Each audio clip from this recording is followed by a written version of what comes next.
Alors j'ai plein de réponses possibles, mais je crois que j'aime bien les choses que les autres n'aiment pas trop. Et du coup, quand j'étais petit, moi j'en avais pas peur, alors ça aide. Et donc quand je rapportais un insecte, tout le monde partait en courant. Mes sœurs, mes cousines, tout le monde hurlait et j'avais un sentiment de puissance. Je me suis dit, mais c'est pas possible, il suffit de. Voilà, et du coup, le fait que les autres n'aiment pas trop ça, ben, ça m'a donné envie. Et ensuite, j'ai une réponse un peu plus profonde aujourd'hui, c'est que vraiment, j'aime tous les autres. Tous les autres. Vous, eux, ils, eux, on. Qu'ils soient humains ou non humains, j'en ai vraiment strictement rien à faire. Et donc, j'aime vraiment tout le vivant. Et donc, je dis de temps en temps à mes enfants, ben, en fait, voilà, je suis complètement anti-racisme, quel que soit l'être vivant que j'ai en face de moi.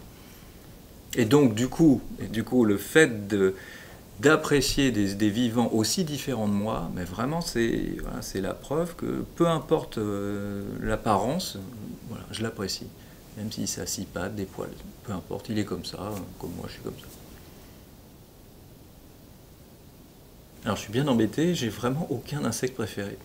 J'aime bien les abeilles sauvages, celles qui font pas de miel, parce qu'elles sont un petit peu bonhommes, poilues, rondes, elles ont des jolis yeux.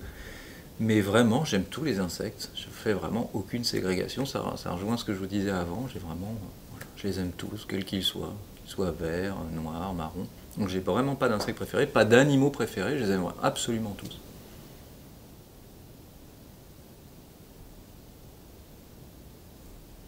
Alors il y a différentes façons d'être entomologiste. L'entomologiste pur et dur, il a fait un doctorat, il va travailler au muséum, au CNRS, à l'INRA, dans des instituts de recherche. Il passe sa vie parfois sur une espèce en particulier ou une famille d'insectes en particulier.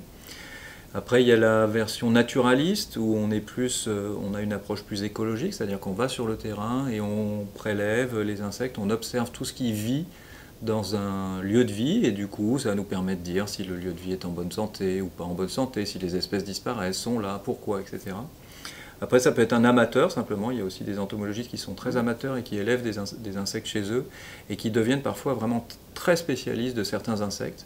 Parce que dans les sciences de la nature, il y a cet avantage, c'est que même des amateurs peuvent devenir des spécialistes, des référents.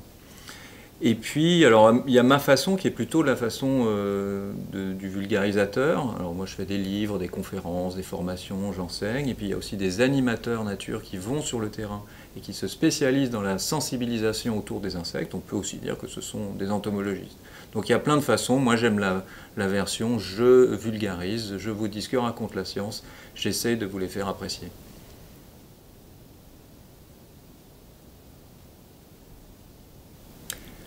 Alors, idéalement, ce serait de retenir un peu son instinct de survie, qui serait de vouloir l'écraser, le tuer.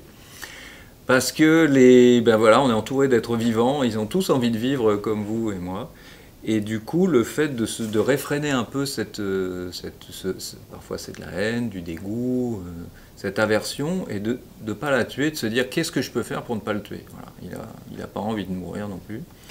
Donc idéalement, si jamais on prend par exemple le cas d'une araignée qui n'est pas un insecte, mais c'est quand même une petite bête qui vit dans les maisons, ben voilà, le premier stade, ce serait de dire, bon, je ne vais pas la tuer, ça me dérange beaucoup qu'elle soit chez moi, je la mets dehors, je l'épargne, je la tue pas. Mais en fait, cette araignée, si elle est chez vous, c'est qu'elle vit chez vous. Et donc, le stade vraiment ultime de la bienveillance et de la zénitude, c'est de cette araignée, par exemple, qui est piégée dans l'évier, c'est de la sortir et de la laisser chez elle, chez vous. Ça, ce serait formidable. Sinon, vous appelez quelqu'un, voilà. Vous en avez trop peur. Moi, j'ai une amie qui est terrorisée des papillons de nuit, ça arrive. Et bien parfois, elle m'appelle en disant j'ai un papillon de nuit dans le salon. Alors heureusement, elle n'habite pas très loin. Je sors le papillon de nuit de sa maison. Parce que lui ne vit pas dans la maison en revanche.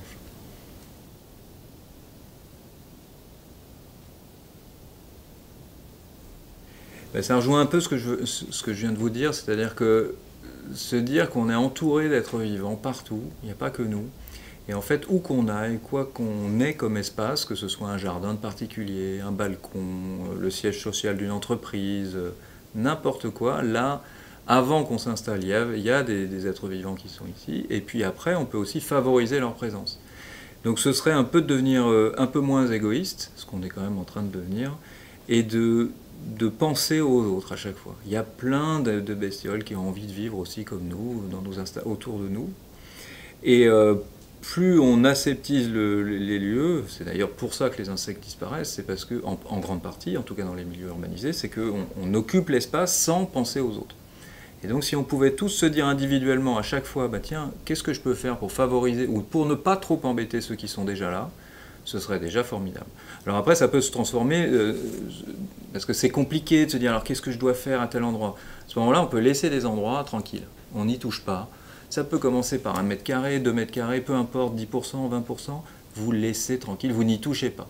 Et vous luttez contre les réflexions de vos amis qui vont vous dire, dis donc, tu pourrais tondre au fond du jardin ou sur le balcon, qu'est-ce que c'est que ce truc en friche qui est moche, tout est mort. Les insectes adorent ça parce que ça fait des abris pour l'hiver, ça fait des lieux de ponte pour les enfants, pour les larves, etc. Donc c'est un endroit où vous ne tondez pas, vous ne faites rien, voilà, vous le laissez tranquille. Ce serait formidable.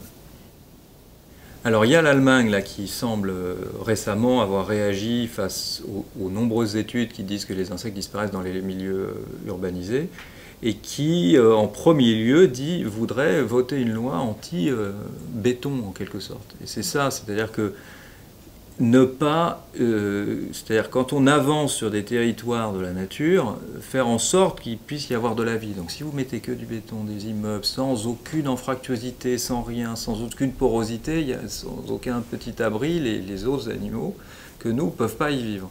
Et donc ce serait assez formidable de se dire, voilà, quoi que vous bâtissiez, à partir de maintenant, vous intégrez le vivant. Donc il y a quelques exemples de choses qui existent déjà, comme par exemple des immeubles qui peuvent accueillir des martinets, des chauves-souris, des abeilles solitaires, etc. Vous voyez, c'est intégré dans la structure, il y a des anfractuosités, des petites cavités, des fissures, des petits trous, qui permettent d'accueillir le vivant. Et que finalement, quand on avance avec les autres. Et on les éloigne pas. Parce qu'il faut bien toujours se dire que on se dit souvent, oui, moi j'aime bien les taupes, mais chez le voisin. Mais le voisin, il dit pareil. Et puis le voisin, il dit pareil.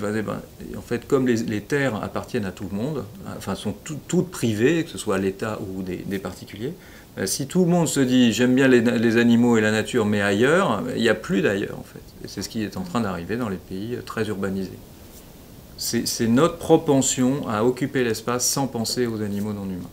Voilà. C'est vraiment cet égoïsme un peu instinctif et qu'on est en train de changer. Alors pour le moment, on a fait quelques petites réserves naturelles, on fait des réserves naturelles, on dit voilà, là, et encore dans les réserves naturelles, on occupe quand même, on la gère, on ne laisse pas tranquille non plus. Donc il y a quelques petits endroits où quelques animaux, mais c'est des petits endroits, c'est à peine 10% du territoire, donc c'est pas assez. Il faudrait que, où qu'on aille, quoi qu'on fasse, on se dit, voilà, on pense aux autres. Et c'est vraiment cette urbanisation du sol et de la nature qui fait que les bêtes n'ont plus de place. Alors si, après je peux rajouter que, regardez, si vous survolez la France, vous voyez que des champs les uns à côté des autres, un village, des champs, des champs, des champs. Si vous voyez un champ de colza, il y a très peu d'insectes qui vivent dans le colza. Très peu sur les 40 000 espèces d'insectes qui vivent en France. Donc si vous mettez un champ de colza, c'est obligatoire, vous ne pouvez pas avoir de diversité d'insectes. Et donc, ce champ de colza, par exemple, il faudrait lui apporter plus d'endroits où les autres animaux qui n'aiment pas le colza puissent quand même vivre autour, par exemple, ou voir dedans des îlots de nature à l'intérieur d'un champ de colza. Vous voyez, il y a plein de pistes possibles comme ça.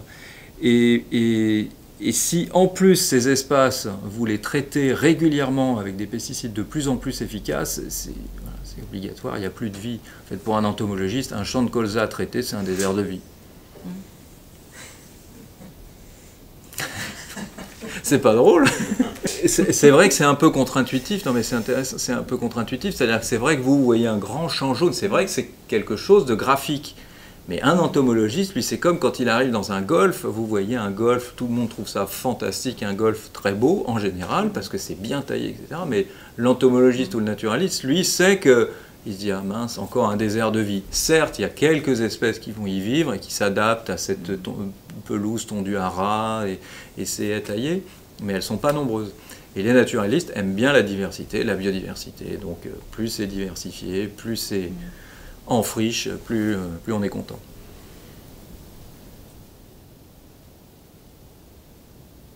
On ne peut pas se dire qu'il est trop tard, puisque on est obligé d'être entraîné vers on est obligé d'avoir des histoires positives. Et donc, bien sûr qu'il n'est pas trop tard, bien sûr que les insectes ne vont pas disparaître demain, j'entends souvent ça. Bien sûr que non, les insectes disparaîtront bien après nous.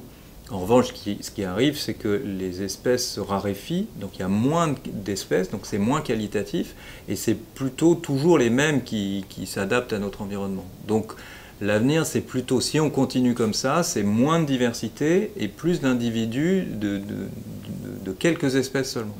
Donc c'est un monde un peu aseptisé en quelque sorte. Voilà. Mais c'est quand même en train de changer et il y a vraiment des choses qui sont en train de se faire. Il y a des nouvelles villes qui intègrent la biodiversité dans le bâti. Ça va devenir obligatoire d'avoir de la végétation sur les toits, des constructions accueillantes pour la biodiversité, ça vient. Et donc, comme certaines espèces, pas toutes, sont très résilientes, elles pourraient revenir très rapidement. Et ça a été prouvé. Il y a des espèces qui peuvent paraître très rares, qui, si vous leur donnez des conditions favorables, hop, parce que les insectes ont une capacité de reproduction assez forte. Et on n'a jamais été très sympa avec les animaux. Et c'est la première fois qu'on l'est. Et la première réserve naturelle, elle n'est pas vieille, elle a 100 ans ou 100 et quelques années, c'est pas vieux dans l'histoire de l'homme. Donc c'est tout récent, bien sûr, on est impatient et on est très nombreux, on a fait des dégâts, certes, mais c'est la première fois qu'on se dit on va protéger la nature pour ce qu'elle est, presque. Et ça, c'est vraiment récent dans l'histoire de l'homme, et les autres ne font pas ça du tout. Alors elles n'ont pas les capacités, peu importe et tout, mais elles ne le font pas, n'empêche qu'elles ne le font pas et que nous on le fait. Donc c'est un aspect super positif de Sapiens. C'est vrai que les insectes, on les aime pas beaucoup parce qu'en fait il y a quelques insectes, si on ne s'intéresse pas à la diversité des insectes, il y a quelques insectes qui mettent vraiment une sale image aux autres insectes. Et du coup, c'est difficile de vendre les insectes, de leur dire ils sont sympas, c'est des petits animaux, machin, il y en a des bleus, des verts, oui. En revanche, du coup, on est obligé d'employer le terme d'utilité. Je l'aime pas du tout, parce que j'ai pas du tout envie de considérer le vivant comme utile pour moi humain. Donc j'aime pas du tout cette façon de voir le vivant, je l'aime pas en tout cas. Mais on est presque obligé d'en passer par là, parce que les insectes sont tellement mal vus qu'on est obligé de dire moi ils sont utiles. Et j'espère que dans pas longtemps on dira oui mais ils sont aussi beaux, diversifiés, variés, enfin bref, il y a des cultures. Et puis voilà, ils sont comme nous sur Terre, on ne sait pas trop pourquoi, ils ont le droit de vivre autant que nous. Ce serait formidable, mais ce n'est pas tout de suite. Donc on est obligé de passer sur l'utilitarisme, mais qui est en fait complètement anthropocentré.